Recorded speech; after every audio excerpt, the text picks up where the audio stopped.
Imagine, after a few years of adventure, settling down with your partner in a small seaside town, raising kids, and building a business. It sounds pretty idyllic, but life rarely presents us with simple stories with happy endings. For my two guests today, life not only became more complicated, but filled with danger and disaster, and amidst the turmoil, they lost track of what had kept them together. So when things break down and you become stuck in your own personal grief, how do you regain the strength to pull yourself through and to recover a relationship on the brink of collapse? I'm Sally Ann Airy, and welcome to Fearless Forward, the podcast that asks leaders how they face their fears. Today, the podcast is breaking new ground. I'm talking to two people. One is the CEO of an educational technology company that he co-founded 12 years ago, and the other is an associate director in a multinational consulting firm that works on some of the world's biggest infrastructure projects. Jon Smith and Lori Alexa Smith are a married couple, and looking at their life, you'd be forgiven for thinking they have it all. They're both highly qualified, immensely talented, high achievers. Jon studied engineering at Oxford and has an MBA from London Business School. Lori obtained a degree in business and economics in her native Romania and later a master's in construction management from Bath University. Today, they have two beautiful children and they live in an idyllic part of the UK. But, like so many tales of success, there was a point when things started going horribly wrong. In the face of multiple sources of stress, their lives and their work were crumbling around them, and their relationship suffered almost to the point of falling apart. But it didn't. In the end, they found the will, the love, and the commitment to piece it back together and learn what was needed for them to move forward. How they did that is what we're going to be talking about. I've invited them here together today for us to hear and understand their joint story from their individual perspective. It's a big ask, and I don't underestimate their courage in agreeing to do it.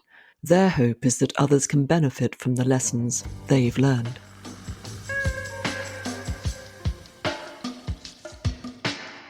Jon and I met in the Middle East building some of the most iconic infrastructure projects. We're two young professionals, very successful, very driven in our career, and everything seemed to be going really well for us. But there's something that wasn't quite right. We weren't 100% happy with our lives. We had this itch for changing our lives and onboarding on an entrepreneurial journey. We really always seeked freedom and challenge and adventure. So we decided to get married, quit our jobs, and move away from our comfort of our home and amazing life we had built for ourselves for a decade and more, to the UK to start a business and for Jon to do an MBA while doing that. It felt like stepping in the complete unknown. It was so exciting to do that. It felt incredibly brave, but absolutely terrifying. We were literally pulling the rug from underneath our feet and step into, in my space, it felt the most uncomfortable zone to explore. And Jon, what about you? Well, I think for me, I kind of feel like up to that point, the first sort of 30 odd years of my life, everything kind of worked out relatively well for me. So I had a very optimistic, let's say, attitude to life. And so my view of this, giving up our jobs, moving country, starting an MBA, building a business, this to me was the optimum kind of excitement. I was finally felt like I was getting myself away from, I'd done 8 years in a sort of career job and I knew I wasn't really happy. And so the idea of building an entrepreneurial venture and making that kind of a central part of our life, it felt like a pretty natural and pretty exciting. And there was some nerves, but I kind of inherently believed that it was going to work out and that it was going to be a great move. So I definitely at that moment, that was 2013. And actually, even we should say, moving back to the UK at that point, we were very excited about coming back to the UK from the Middle East. The Olympics had just been on in the UK. There was a lot of positivity and optimism and excitement about the future. So I started my MBA, and actually I'd already begun the business with my brother Henry and two other teachers. And it was an education technology business about inspiring children to write. And I'm not an educator, but it was one of those missions that, I mean, I went into a classroom and watched my brother teach using this piece of software and publishing children's writing to be seen by their parents and aunts and uncles, all over the world. It was incredibly exciting. And I kind of had this glimpse into, well, okay, my prior world was building mega projects for oil-rich, Middle Eastern sheikhs and things, which is, one thing to put your expertise into. The other side of it, I suddenly saw what could you do if you put your energy and your, attention into something much more mission-driven, something like inspiring the world to write. And to be honest, I absolutely loved it. It fitted my whole sort of storytelling, sort of passion, I would say. All the way through my life, I've enjoyed stories. And so being an entrepreneur, trying to take a product or a solution or a challenge that, customers have and solve that and, help explain that to people and then bring team members on board and, other entrepreneurs on board, investors, customers.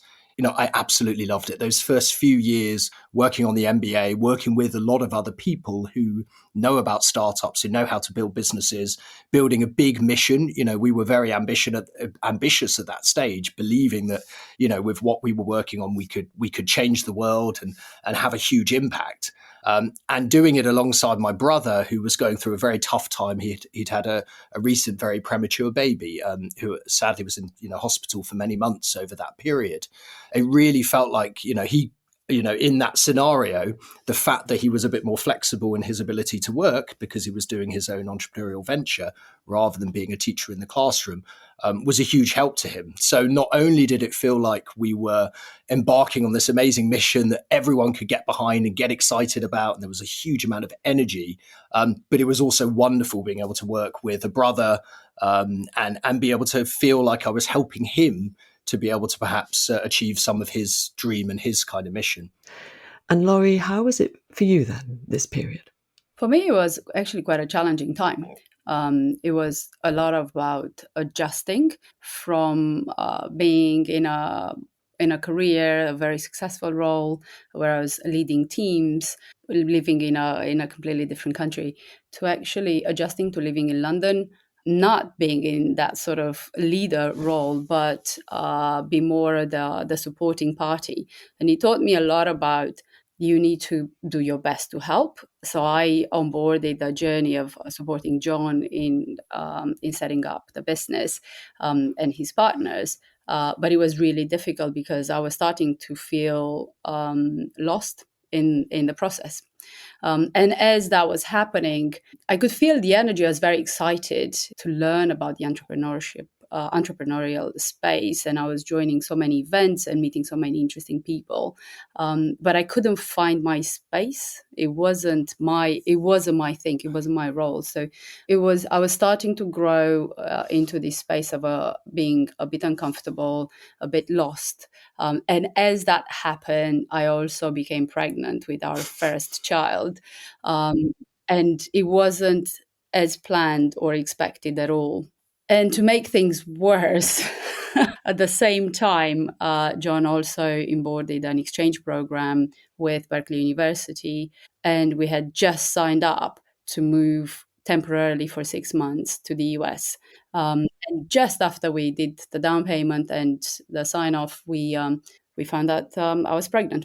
So everything became incredibly complex and even more unsettling. And I guess looking backwards, that was what I was probably meant to learn, that uncertainty you have to become comfortable with. So much easier to talk about it years later, isn't it? Indeed. Very hard at the time. So did you go to Berkeley? I mean, what happened there? We were a bit crazy, a bit wild, a bit naive. And we thought, having a baby in another foreign country without even having a place to live should be fine, just manage.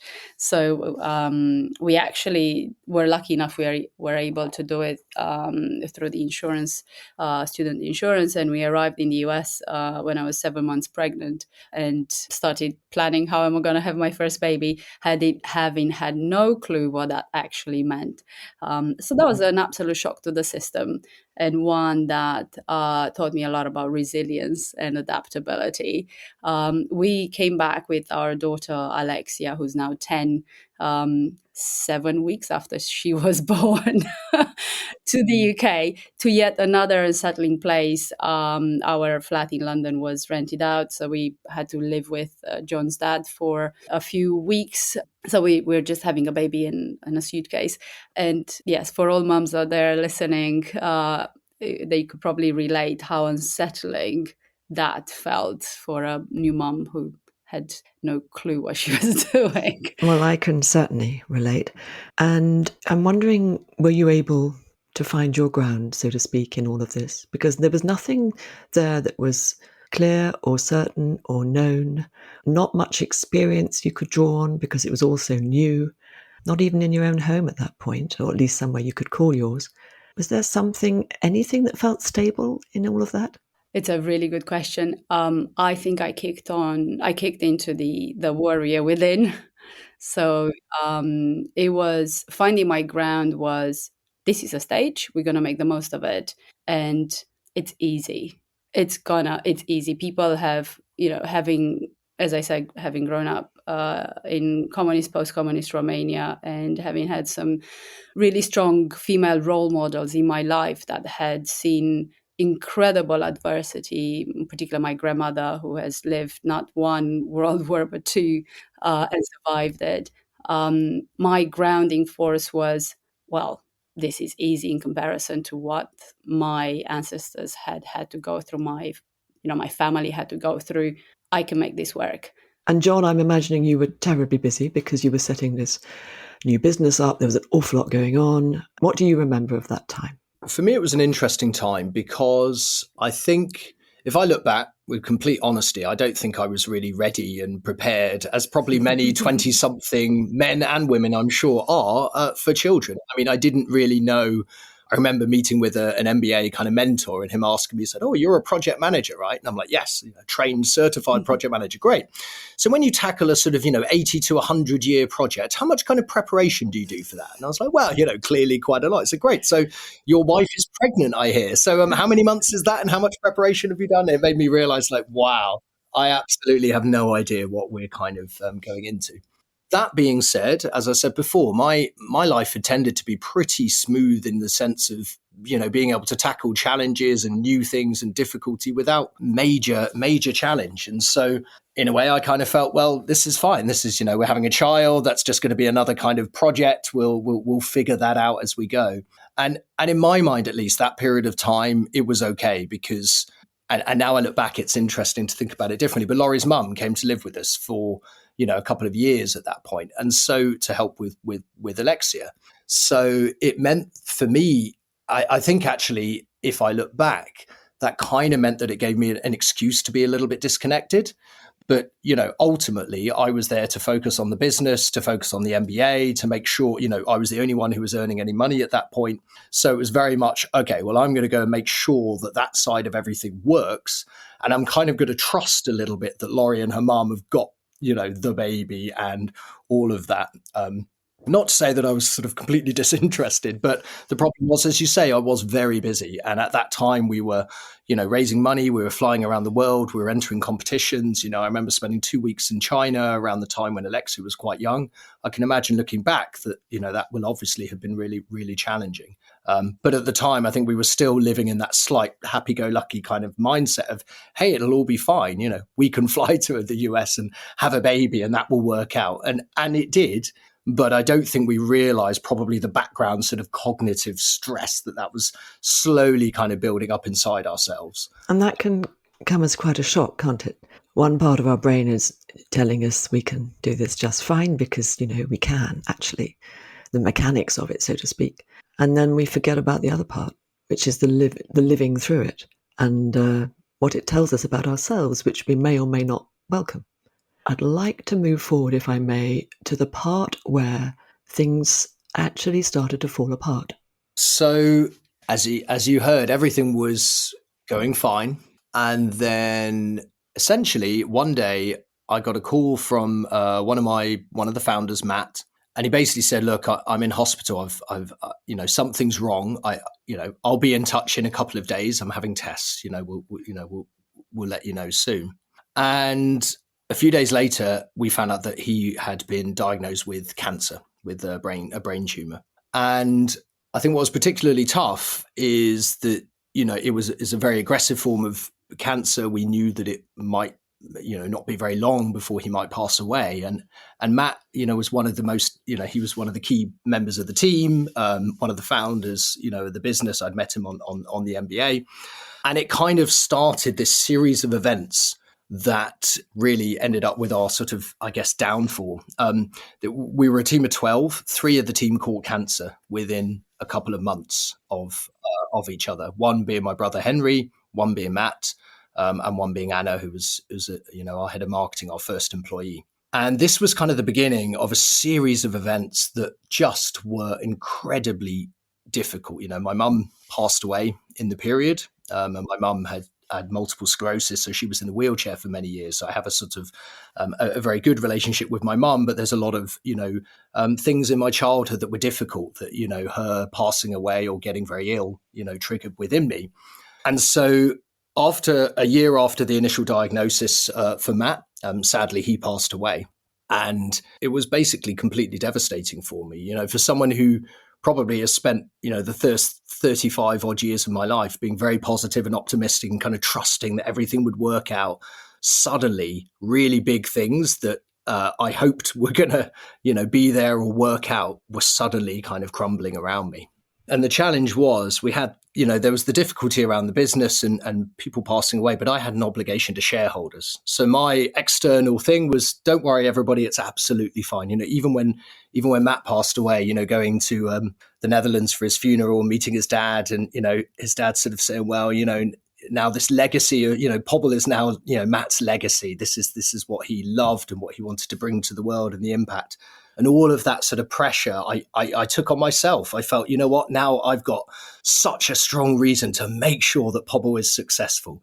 I'm going to do it for Matt. I'm going to do it for Henry, my old brother, And I think that honestly really didn't help. That put a lot more pressure on me individually.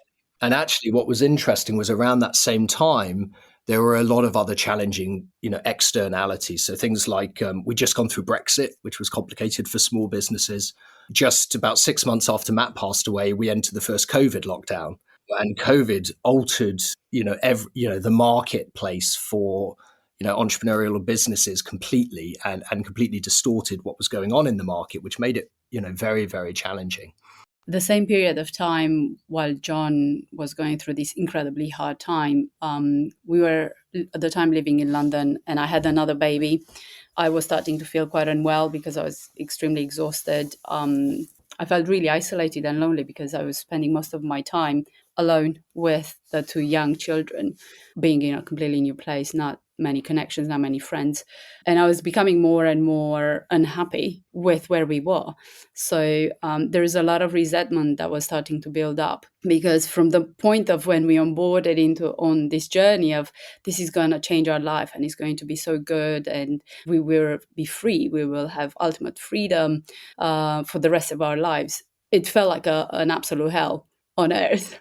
It felt that I was there around the clock, constantly, not sleeping much, having a newborn and a toddler, by myself. I had to ask my mom to come and help.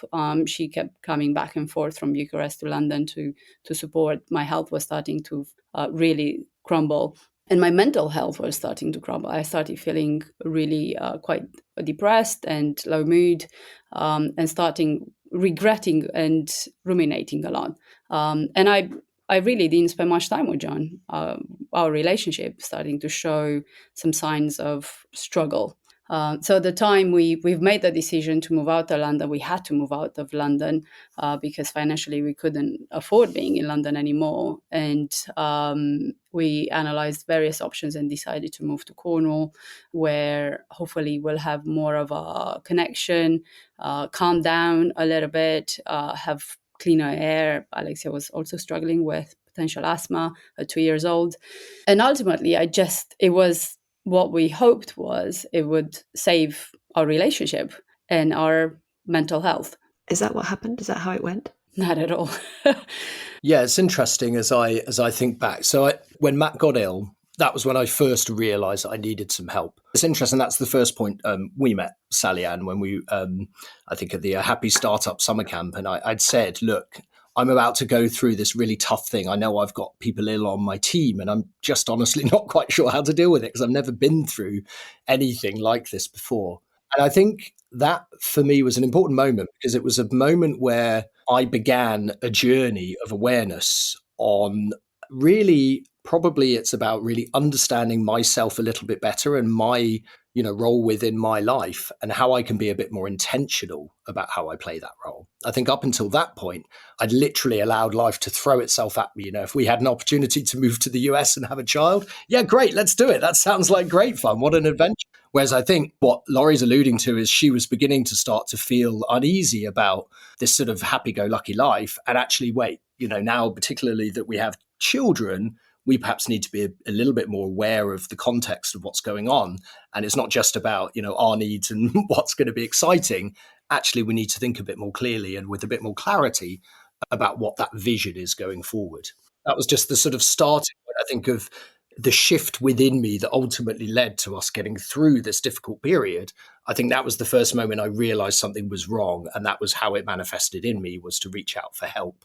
And Lori, clearly, as a mother, I'm conscious I might be projecting slightly here, but listening to your experience, I'm guessing that there wasn't just the fact that you'd felt isolated and you were exhausted, as if that wasn't enough, but also your own sense of purpose, your own sense of, hugely capable, experienced leader, not having the opportunity for yourself to do any of that at that time. Yes, I was becoming more and more lost of myself, within myself. I felt that I've embarked this unexpected journey of becoming a mum, but I never really planned to be a full-time mum. And with all respect for everyone who wants to be full-time mom, that's wonderful. They have such a difficult job. It's the hardest job in the world. I never really wanted to do that. I was hoping my life would be a lot more complex than that in terms of still pursuing my own self of growth and finding a purpose. So when I met you, I was at a place where I had lost all my confidence in my own abilities. I had forgotten who I was in a sense. And although my overall purpose, of course, as a mom was to raise my children in with my best ability, I felt that there's more that I wanted to pursue in my life. And I had become more and more lost from that. And then if I may take you forward, if you like, another chapter or two, to a particular moment when you were almost, it would seem, on the brink of what you might call disaster. Yeah, so basically things got worse and worse. We moved to Cornwall, and when we did so, we took on some finance. Basically, we had a flat in London. We didn't sell the flat in London. We bought, a house in Cornwall, and we borrowed money to do so. And what it just meant was that we had intense personal financial challenges. We were about to sell our flat in London, but sadly, the challenging budget that the Conservatives had meant that our buyer pulled out. And so it just meant that we had a year of, incredible personal financial challenge alongside all of the difficulties we were going through. Additionally, I got COVID, and I was really affected by long COVID, which again, no one really knew what it was. But apparently, so I'm told, people that are prone to burnout can be very affected. Long COVID can kind of tip them over the edge. And it felt like that for me. I had days, literally there was 6 weeks period where I pretty much spent most of the day in bed. I couldn't really face life. I was at a very, very, very low point. And I think what was interesting, I look back now and I realize I remember a conversation Lori and I had that was so kind of wrong, right, left of the mark, let's say. I remember thinking to myself, look, I've got challenges with Pobble, with, team members passing away and incredible challenges there. I've got challenges with personal finances. I knew that Lori wasn't obviously satisfied work-wise, and although she did go back into work, but I basically just got to the point where everything was too much. And my sort of view was, well, okay, if I can figure out each one of these individual things, our relationship and our family will be fine. I always thought of our relationship as like an output of all the things going on in your life. And it's interesting that I think by not prioritizing us, our family, our relationship, and making sure that that was right first, what we ended up doing is putting the focus on all the other things and neglecting our relationship. One of the ways that my kind of burnout came out with me is I got incredibly anxious. And what that did is it then made me get frustrated. I used to get anxious about the future, then frustrated at how stuck I felt, and then angry with all the people around me. So I remember, having these arguments with Lori, and they were horrible. And it's just simply that I felt so stuck. I did not know how to navigate my way through. And I sort of was losing hope. I'd lost hope. By the time last summer is when you're talking about was the moment when it all crunched together. I was in a place with very little hope. Lori and I were really not communicating well. I felt incredibly stuck. It was very, very difficult to figure out how to step forward in a number of different ways in my life at that point. Yeah, so everything conspired to make it the most difficult it could possibly be. I mean, things can always be even more difficult, right? But, that's pretty hard. And Lori, so you'd gone back to work, so to speak. You'd taken on a big role, help pay the bills, and for your own fulfillment, of course. And, you're juggling a lot as well.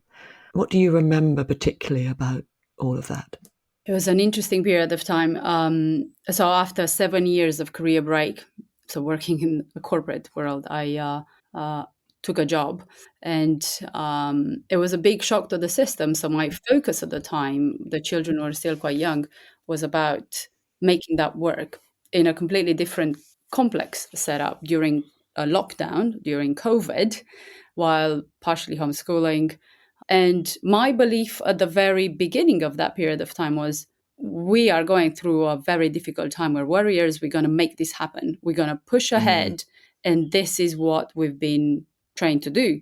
Because in my sort of upbringing, that's how I was raised.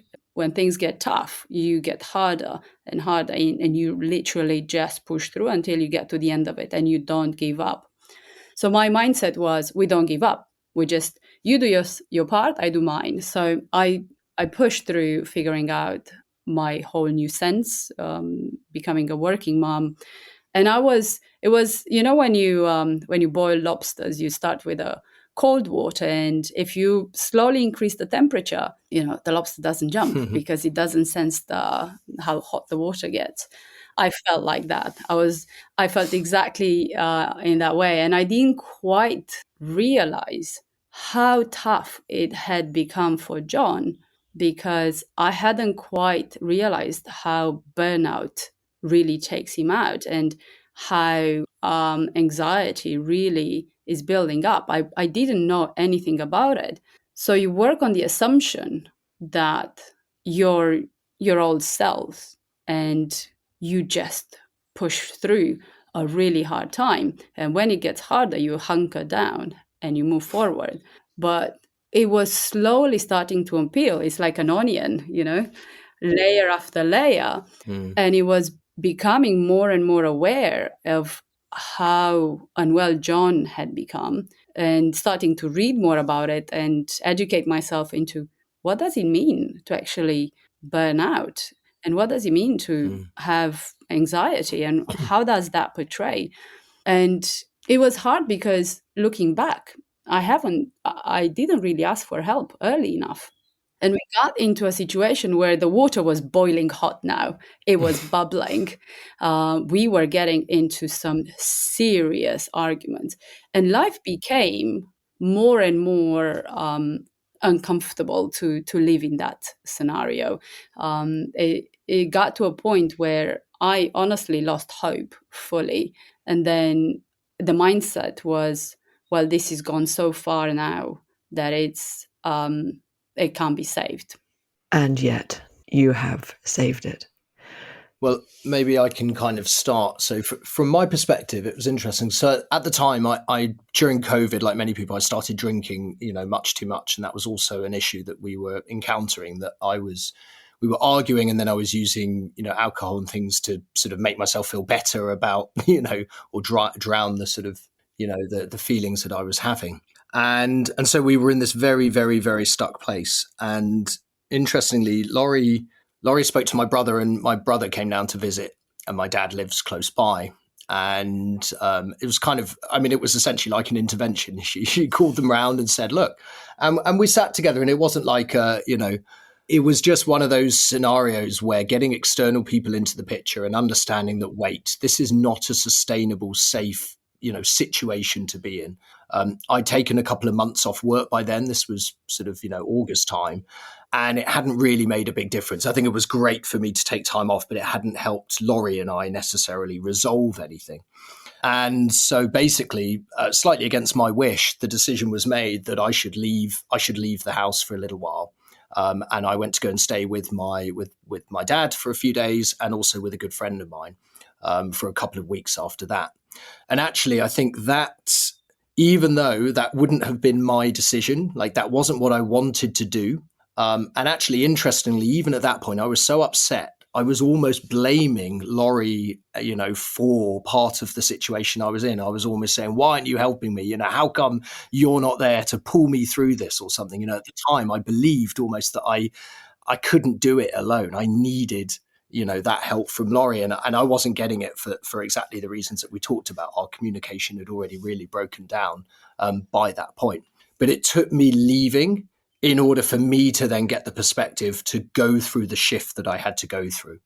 And it was interesting because when I got away and I got space, I remember genuinely talking to people saying, you know what?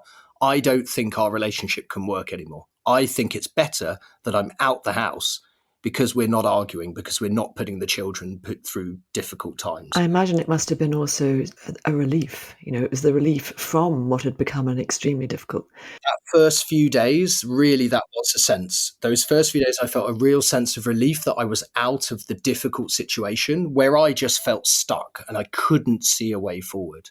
So you removed yourself, not, as you said, something you would have wished to do, or you didn't do it necessarily willingly, but you did it, you accepted this and you went, and then the relief, just the break in the pattern.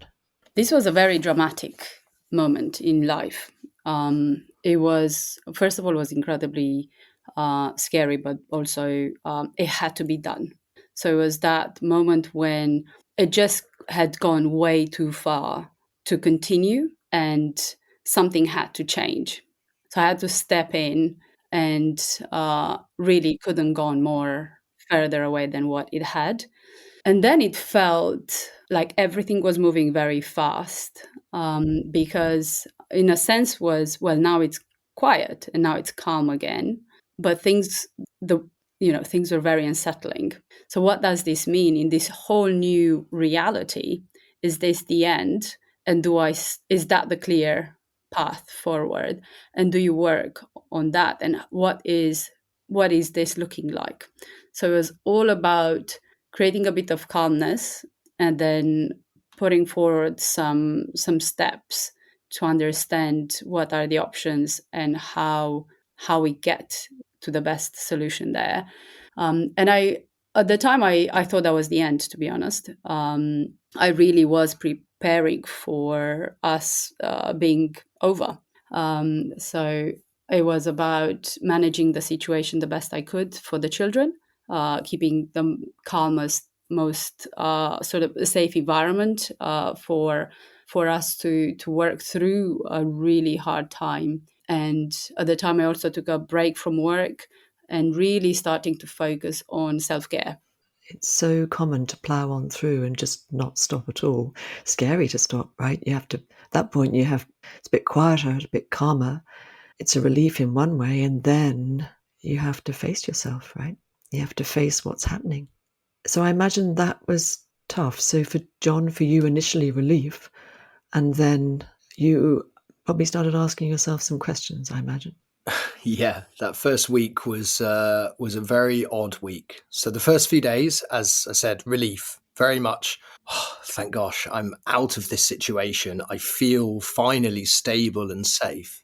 And what was very interesting was I instantly knew what I needed. So I'd spent the last 5 years exploring a lot of interesting things. So things like on the course, the Evolving Leaders course, we started doing yoga. I never really understood yoga, but I knew over the last 5 years, I'd started being with it more, spending more time doing yoga and realizing the impact it has on me. The other thing is exercise, meditation, journaling. And it was fascinating that the moment I got space, and what was really good was I had space from work as well. Again, we had insurance that allowed me to take some time off. So I was living at my friend's house, a really good friend of mine and also he's an inspiring guy. He goes out running and goes to the gym. I ended up spending the next 2 or 3 weeks doing the things that I knew make me feel good. So I would get up every morning, I would meditate, I would journal, I would do some yoga. I'd then go for a run close to his house. He lived by this wonderful hill, and I'd run up to the top of the hill and, you could see both coasts of Cornwall. So I do that every morning. And it was amazing how quickly a couple of things happened. One, I started feeling so much better. I mean, I wasn't drinking. I was showing up every day, clean, present, energized. Really, I knew how to kind of show up each day in order to make myself feel good. So that was the one thing. The second thing, and I think just in that example, it would be very easy to, leave the house and then fall into a depression or, something else. It could have gone the other way. But because I knew some of the things that really helped me to feel good about myself, things like yoga, I could access those things and they really, really helped me in that moment. I think the second thing that I realized, it was a week later, I went to stay with my auntie, who's a psychotherapist. So that was a really interesting conversation. We talked lots about my mum. It's obviously my mum's sister. My mum's sadly passed away now. So we had some really interesting discussions about my childhood and talking about why I am the way I am. And it was whilst I was with Jessica, up in London for those few days that I realized to myself, looking back, what I'd left behind, my family, Lori and the children. And I realized that the relief wasn't about relief of being away from them. It was relief about being away from feeling the way I felt in that situation at home. So feeling very stuck, feeling unable to move forward, feeling hopeless. Those were the things that I didn't like. But very quickly I got that clarity back of, wait, I don't want to be without my children. I definitely want to be there for Lori. I want to be a great husband. I want to be a great dad. And it was interesting because I think up until that point in life, I'd probably taken all those things for granted. I kind of said, oh yeah, well, I'll be a great dad. I'll be a great husband, without necessarily thinking intentionally about how to do that. So shifting the awareness of that, the realization of it, and the intention, that this isn't a given. It's not, one part of us perhaps says, well, this ought to be natural.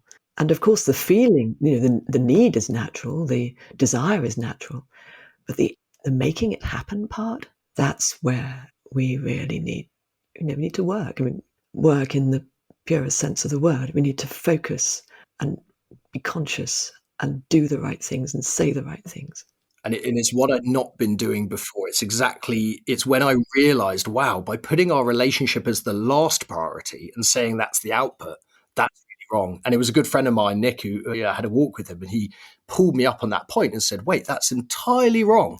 You need to do it the other way around. You focus on your relationship and make sure that is solid. And actually, even more, focus on yourself first, get yourself strong, calm, in a good place. Then focus on your relationship and make sure that you are communicating and coordinating well, and everything else becomes easier. That's so wise, isn't it? What a very helpful friend and helpful and timely piece of advice. So, Lori, through all of that, Jon was away, you were at home, you were effectively being a single parent, although I know Jon was involved, but nevertheless, you were running the day-to-day. You had less space, much less space, to reflect on these things, I'm imagining, or did you? So for me, it was, as you said, I was very much focused on the children, making sure they are emotionally well supported. I was also really spending the time looking inwards into how I increase my strength, because I had felt really battered after this event, and after the last 3 years of us going through an incredibly difficult time, when I felt I've poured so much energy into it, and it didn't really come to any positive conclusion. So it was a time of reflection, but it was also a time of really calming down the spirits, because I was trying to come out of that fight or flight mode to a place of, where are we now? What does this mean? How can I best look after myself? And I had been doing yoga for years. So I started developing a really good practice of meditating every morning, trying to exercise as much as possible, make some time to do a little bit of yoga when I could, and really figuring out what the next steps look like from a place of calmness. And it was really interesting. We had a call at the time, and you said something that really did strike something with me. And it was about, just make sure you look over the parapet, because you can be very much stuck in your own space. Well, this happened to me. Why this happened to me? And you can think about a lot about, well, how do I move forward? But it's also about, I wonder why that happened to me, and how does that feel for the other person? So I was really trying to look over the parapet to understand what's happening in Jon's world. How is he responding? How is he acting? How are things developing there? And be curious about that. So it allowed us to have a point of connection after serious adversity, because it allowed me to be open rather than be closed. And that was really important because of the situation, the way our fights were happening, and there was a lot of blame. So being able to see him with that curiosity in his newfound calmness and space, and also his growth, to see that growth and have a better understanding. So it's about that sort of compassionate approach of really seeing the situation from his own eyes and how he's progressing through that, and having that empathy for also his experience, despite the pain that I was particularly sensing in my own world. It allowed us to connect. And isn't it interesting that when we blame others, and we all do it, that opportunity to understand is closed off, isn't it? It's almost as if you have to step across a line. And as soon as you start to become even just a tiny bit curious, there's like an opening into a world of understanding. But when we're in blame and judgment, it's like it's cut off. And Jon, from your point of view, were you also, in Lori's words, kind of looking over the parapet, so to speak? Was that happening for you too? Yeah, absolutely. I think around that time, we both started doing sort of individual therapy, talking therapy. I found that incredibly helpful. And it actually echoing what Lori was saying, I think a lot of it was, rather than blaming the other person for any of this, just looking at yourself and understanding, well, what's my role in this? And absolutely, as you said, looking over the parapet and trying to ask, well, what does the other person need? It was fascinating. We explored many different things through therapy, and I potentially have an ADHD diagnosis, which has also been fascinating to learn about how that, naturally influences the way you behave. But just coming at the whole process from a perspective of curiosity, i.e., what is going on here? What does the other person need? And rather than reacting to stuff that they say or they do, instead saying, "Oh, that's interesting. Why are they saying that? What are they looking for?" I honestly think we've gone from being, two highly charged, kind of highly energetic people that, when everything's aligned and great, we work perfectly. But when it wasn't aligned and not great, that energy can almost dissipate and cause sort of chaos.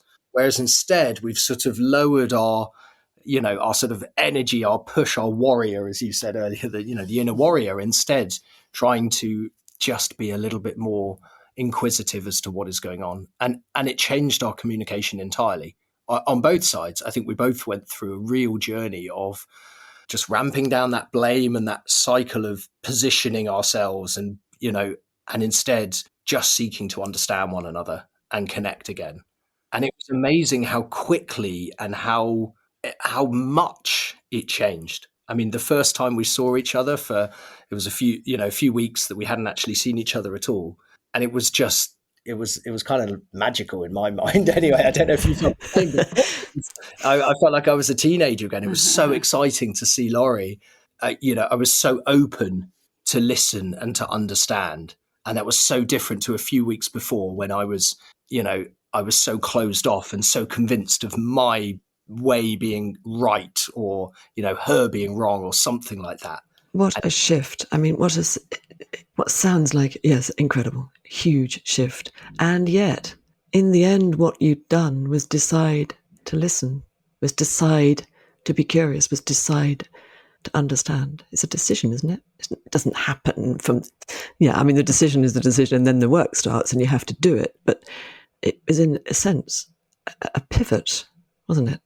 And there you are, the same people, all the same things, nothing actually changed in your circumstances. What shifted was how you looked at them and each other, and you put yourself and each other first. And I'm looking at you now. This is an emotional moment for you both. And I want to celebrate this, just take a moment. I've known you both for years now, shared some of the journey with you. And I just want to take a moment to celebrate what you've come through, what you've seen as most important for you and your family. And you've done it. You've done the work. I know that the moments in which our triggered reactive self can kick in, we all know what that's like. And I'm sure you still do. I'm sure there are moments when that is still a tempting path and you're finding ways through that. You had everything to gain, so much to lose and everything to gain, right? It was a very, very difficult time, but also so much to grow into that space. And one of the most important things that I learned through actually doing your program, the Evolving Leaders program, was the power of pausing. And you really do forget, you get so stuck in life, in doing your day to day and wanting to move forward and push forward, that you forget to pause. And sometimes that is the most powerful thing you can do. And I think what allowed us to make that shift, that mindset shift, was pausing on a bigger scale. So it was putting a big pause button in the middle and say, right, we need to stop. We need to freeze that moment. If this was a fast forward moving movie, this is when it just pauses, it stops, and everyone and everything at the time felt like they're moving at really slow mode, and really find your inner stability. Find that stability to then find out what's actually going on there. Yes, because it is there. It's like it's there waiting for you to find it, right? Even if at times it feels impossible, it's there. So may I ask, in all of this, and thank you again so much for sharing it, what were you most afraid of? Well, for me, I immediately know the answer to that. I was most afraid a week after I'd started the break. I was most afraid that I might have actually messed it up with Laurie and the children. And I hadn't realized I was afraid of it until I realized. And then when that thought really crystallized for me, it was like a clarity that I'd rarely felt in my entire life. I knew exactly what I needed to do. And it was great because I also had no doubt in my mind about, I was like, right, I am going to get myself back home, back with my children, back with Laurie. Like, this is the life I want. This is the priority, my family, my relationship. And it was interesting. I just wanted to link it back to when we began the course, Sally. And one of the first things I wrote, because at the time I knew that I was possibly putting work and entrepreneurial stuff over, some of the family. I actually wrote in my kind of clear statement of what I wanted my future life to be. I was saying, I'm putting my family first. And it's interesting that I don't think I was actually really capable of doing that in those sort of 5 years after. It was only once I kind of got to that point where I had to hit rock bottom. I had to have, the absolute crisis happen to me for me to then really evaluate and go back to, okay, what are my priorities? And that was when I realized, wait, the priority is my family, and everything else, Pobble, my job, all the things have to take a back seat until that is worked out in a way that makes sense. And thank goodness you recognised it, realised it in time, in the right moment, so to speak, to enable to, to turn that around. I think for me, the most important part were the children. So the sort of protecting mother in me kicked in, and the most afraid of element was nothing to do with me. I knew I was going to be fine. It's fine. I'll manage it. But the most afraid I was of what would that mean for the children?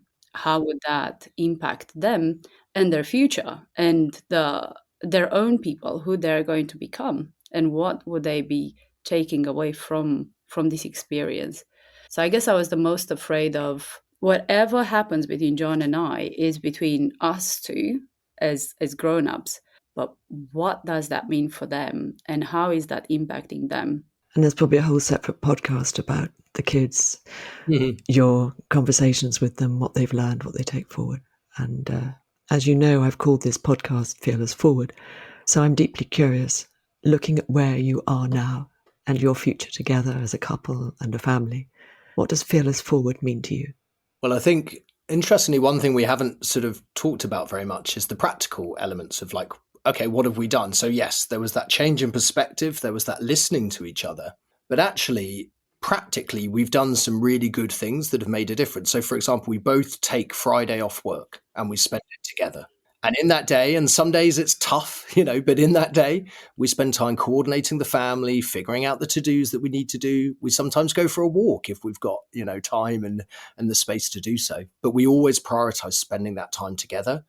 And that, I think, has been really, really huge. And so coming back to that, sort of fearless forward, I think you need to, what's challenging, I think, is when you're very stuck in life, you can't see the bigger picture.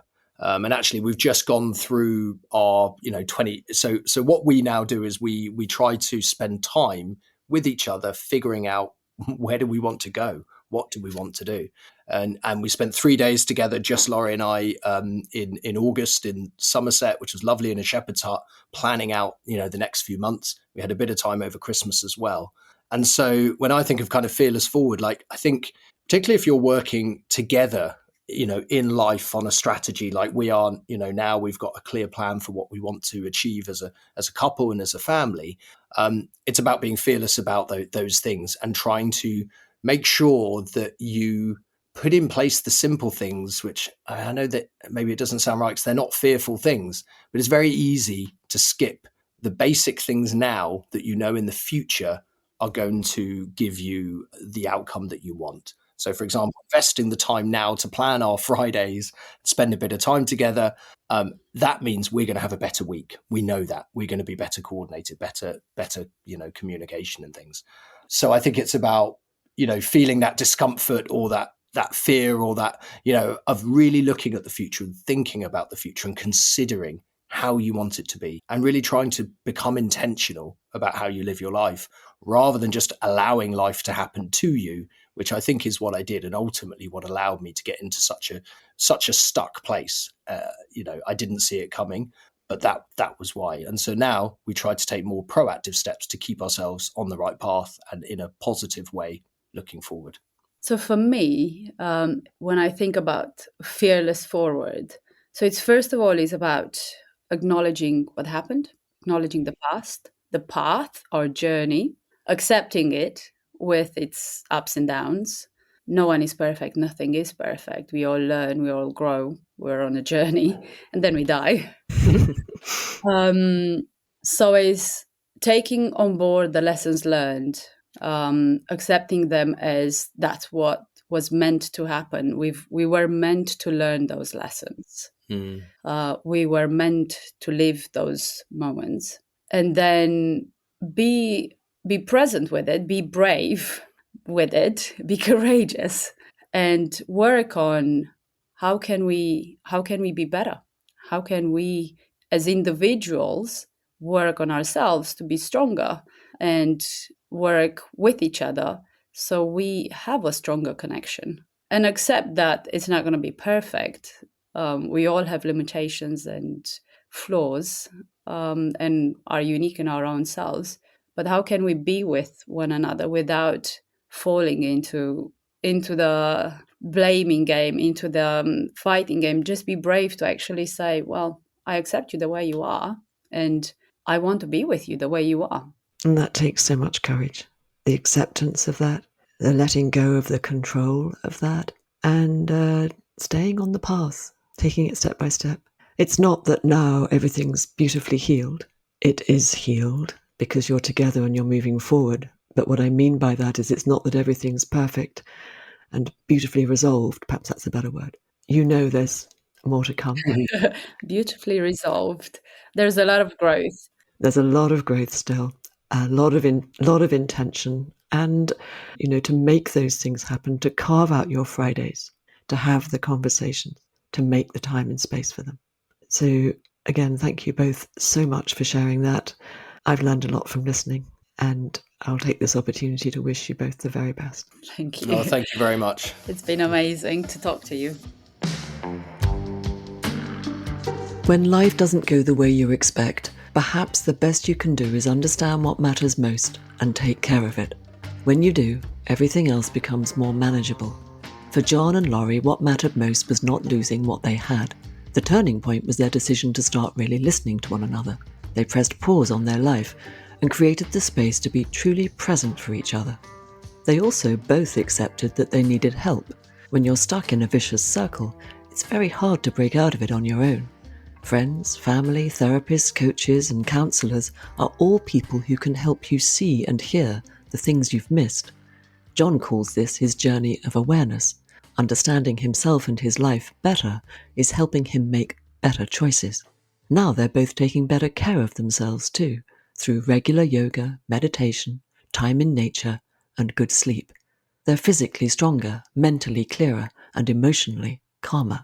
And they're bringing more compassion into their life, looking over the parapet to do these 3 very important things in any relationship. Understand one another's perspective. Stay open to different ways of experiencing the same thing, and rediscover points of connection. Jon and Lori saved their relationship because they were both prepared to put in the work. They faced their fears and found the courage to own their own part in what had happened. Most importantly, they forgave each other. They're well aware that their healing journey doesn't end here. They need to continue to take the necessary steps to capitalize on the lessons they've learned, to build the life they want, and to accept one another as they are. Thank you for listening. Fearless Forward is edited and produced by Mark Stedman. I'll be back with you in a few weeks for our second series of conversations about how leaders have faced their fears. To be sure of catching it, go to fearlessforward.org or subscribe to my weekly bulletin at skillfulleaders.com.